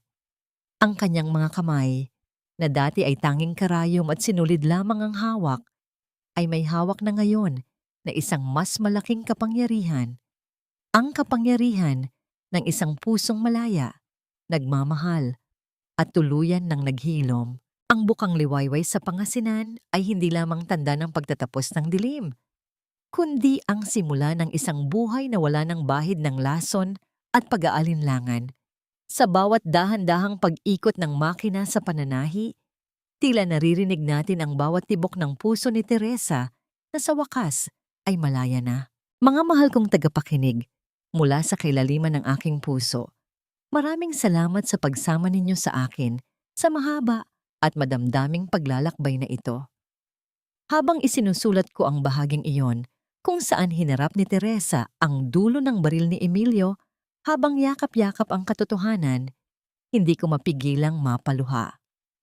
Naramdaman ko ang bawat panginginig ng kanyang mga kamay, isang panginginig na alam kong pamilyar sa marami sa inyo na nakaranas din ng matitinding pagsubok sa loob ng sariling tahanan. Ang bawat salita sa kwentong ito ay hinabi ko ng may matinding pag-iingat at pagsisikap. Dahil alam kong sa labas ng ating mga screen, may mga totoong Teresa na patuloy na lumalaban para sa kanilang dangal. Tandaan ninyo, ang ating buhay ay tila isang marangal na barong Tagalog. Maaring mantsahan ito ng kasakiman ng iba o mabutas ng mga maling tahi ng tadhana. Ngunit gaya ni Teresa, nasa ating mga kamay ang karayom at sinulid. Tayo ang may kapangyarihang muling itama ang disenyo ng ating bukas at bordahin ang isang kwentong puno ng sariling katarungan at pagmamahal. Sa inyong palagay, tama ba ang naging desisyon ni Teresa na talikuran ang karangyaan sa Makati para sa katahimikan ng probinsya? Kung kayo ang nasa kalagayan niya, kaya niyo rin bang patawarin ang sarili ninyo mula sa mga pagkakamaling hindi naman ninyo ginusto? Gusto ko ring malaman, saan niyo ba pinapakinggan ang ating kwento ngayon? Baka kayo ay nagluluto ng hapunan para sa inyong mga anak, nagtitiklop ng mga damit, o sadyang nagpapahinga matapos ang isang nakakapagod na araw. Ibahagi ninyo sa amin ang inyong mga saloobin at karanasan sa comment section sa ibaba. Dahil dito, ang inyong mga boses ay palaging may puwang at pakinig. Huwag niyo ring kalimutang i-like at i-share ang ating kwento upang magsilbing inspirasyon sa iba pang mga kababaihang naghahanap ng lakas. Naway baunin ninyo ang kapayapaan ni Teresa sa inyong pagtulog at paggising. Hanggang sa muling pagkakataon ng ating pagkukwento, manatiling matatag, manatiling matapang, at laging maniwala na ang katotohanan ang magpapalaya sa inyo. Pamagat ng kwento, ang hibla ng hustisya, paghilom ng sugatang puso. Paalala, ang lahat ng mga tauhan at sitwasyon sa kwentong ito ay katang-isip lamang, nilikha para sa libangan at upang maghatid ng positibong mensahe.